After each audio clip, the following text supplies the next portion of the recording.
give a sermon up in the pulpit. And bless us all. The words of my mouth and the meditations of your hearts be acceptable in thy sight, O Lord, our rock and our Redeemer. Amen. Well, we're going to talk about how to have fun, and this has often been a problem for religion. We have been in favor of deep joy and fulfillment. We've talked about heaven as a place of delight. Whether or not there is beer in heaven is a question long debated by Dutch theologians.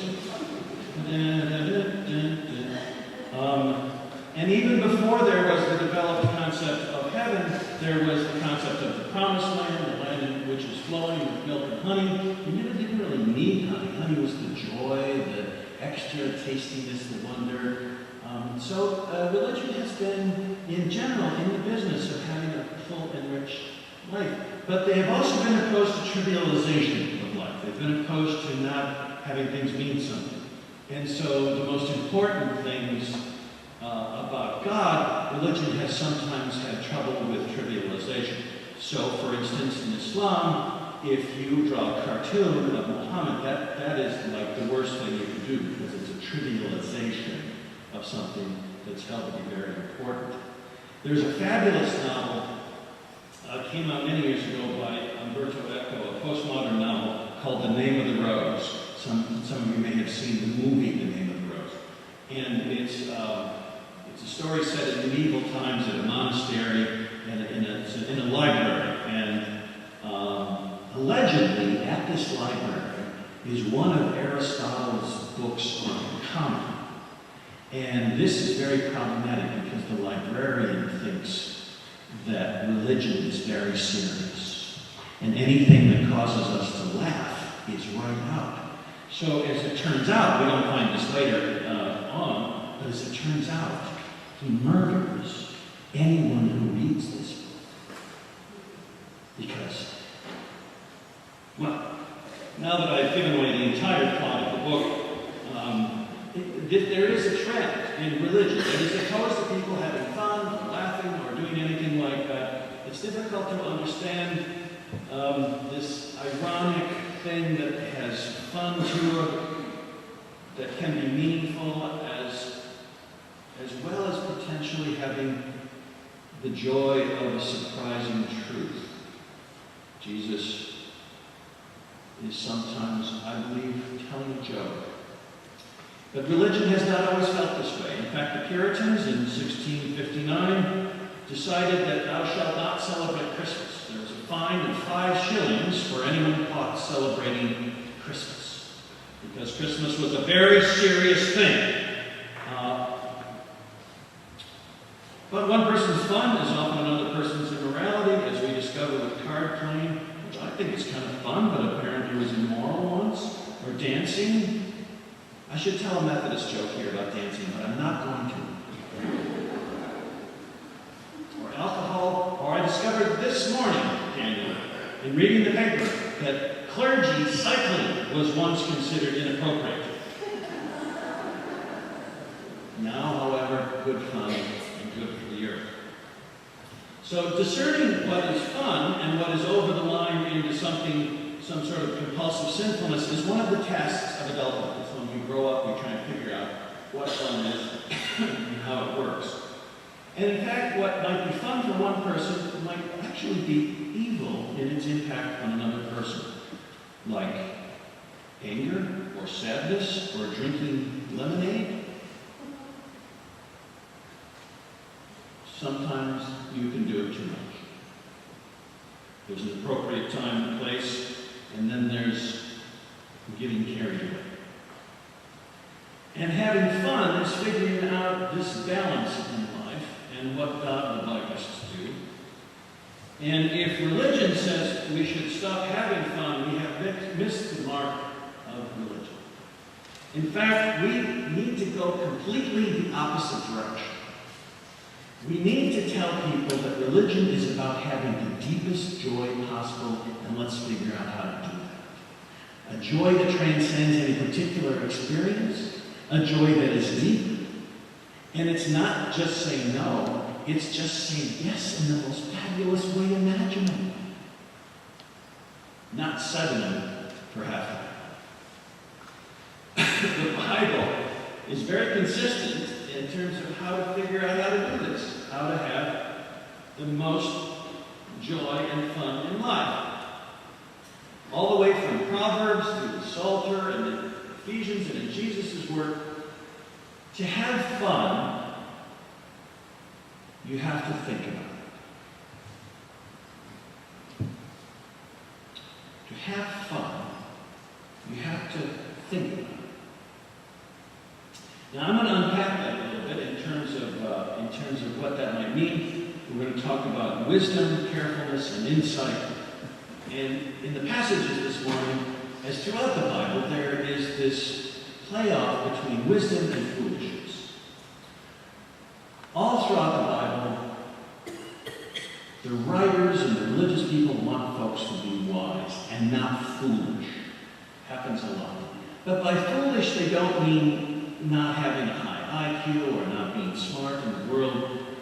This foolishness that spiritual leaders are against is a thoughtlessness, a stubborn thoughtlessness in which you don't think about it. What were you thinking?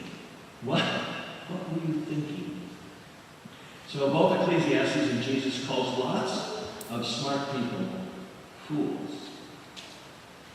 Good fun apparently is planned, is something you think about, is something that you work at. Also in the Bible, we find this out because I don't know if you know this, but there's tennis in the Bible, and it was worked at a lot. Moses served in Pharaoh's court for many years.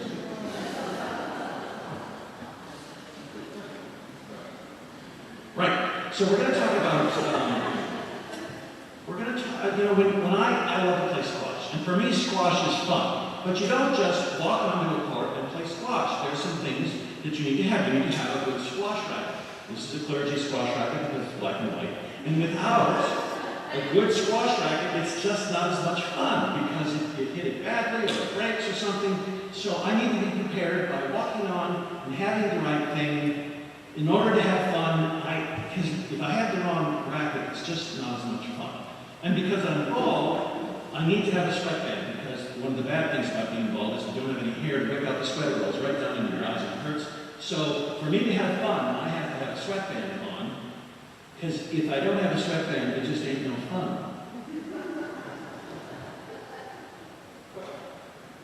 And I have to have the right shoes. Because I don't know if you know this, but you need to move around a lot. And if you don't have the right shoe, you get blisters or you twist your... So I need to have the right shoe. Again, the clergy model, black and white with the white stripes. And I need to have the right shoe on or it just ain't any fun. And I need to have the right squash ball because there's several different kinds of squash balls. And if you're playing with somebody that's really good, you have a certain kind. And if you play with the people that I play with, you have a different kind. And it's because if you play with the wrong kind of squash ball, it isn't as much fun. So there's all sorts of things that have to conspire into, if you've never played with squash ball, I want you to watch how far this drops, because this is really amazing. Watch this. Yeah, it doesn't bounce at all. And that's the amazing part of it. If you want to go and look at it, you can do that. Thank you, Walter.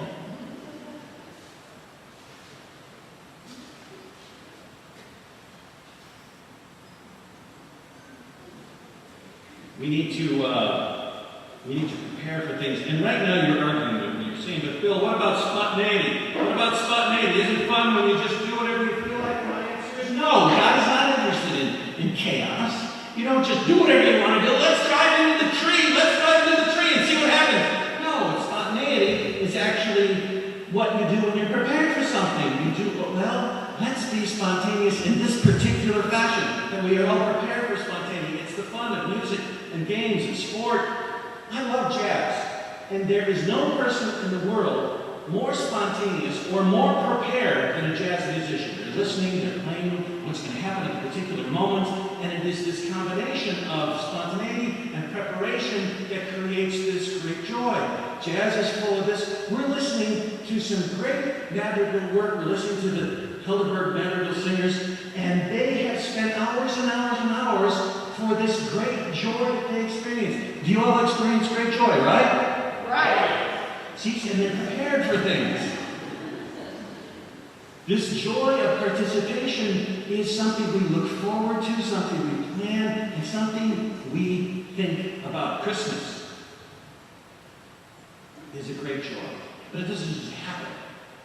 There is this whole season of Advent in which we not only plan, but think about it, and we think about it, we think about our caring, and it brings about great joy. The second thing about thinking about our fun is a carefulness, a full of caring. In Ephesians, it talks about be careful how you live, which, I don't know, when I was a kid, it always sounded like some sort of warning. Be careful! But again, it's our job in religion to show people in our faith how it's full of care, how we care for people and the earth and ourselves. That we care for others by thinking about what might be best for them and not just what we think is best. Carefulness is a part of this fun. I have a cat named Patrick, and many of you know my cat. My cat has a Facebook page, and it's a wonderful cat. And Patrick and I have a little game, and I will tug on Patrick's tail, big old tomcat, and I will tug on Patrick's tail. And he thinks that's wonderful, and he'll turn around, give me a little bite, we'll play, and it is how we signal each other that we're about to play. I tug on the cat's tail, and he kind of enjoys it. Well, I have made the mistake on several occasions of being thoughtless enough to think that all cats behave this way. And I would treat all cats like I would just assume. And so I visit my mother and father-in-law's house, and I quite lovingly, but not carefully, quite lovingly, but not carefully, I tug one of their tail's cats. And the whole household erupts, because not only is the cat is not amused, but my mother-in-law is not amused either. What are you doing? You're pulling my cat's tail. So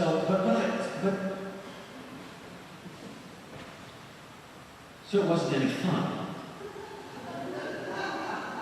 to pull that cat's tail. But when I pull my cat's tail, it's fun.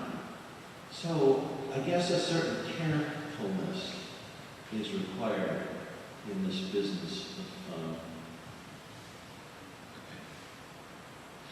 The third thing that comes out in these passages is wisdom, is carefulness, is insight. In this Proverbs, there's this wonderful, walk in the way of insight, it ends up.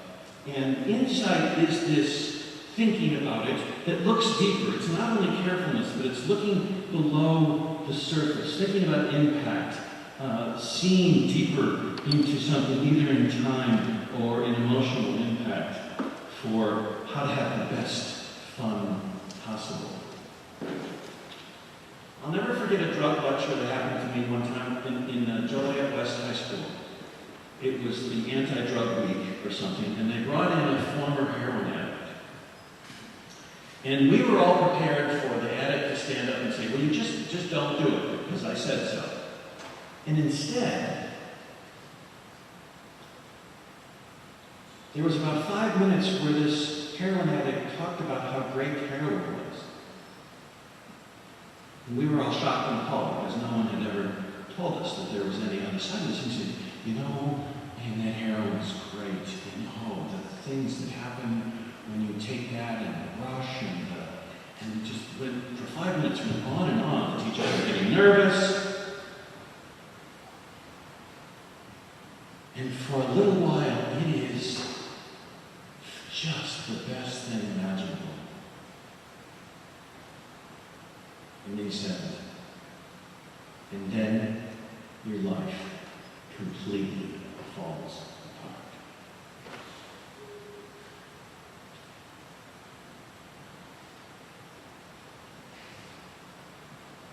And we began to understand that you don't measure fun by what happens in any particular 5 minutes, but that we get a bigger picture of what the deep joy in our lives is all about. And he prepared us in a way that our teachers didn't understand in high school, for the fact that this is how we grow up in the faith. This is how we become mature.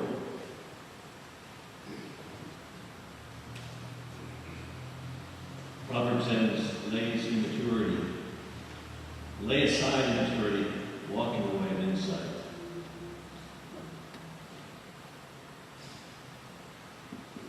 So,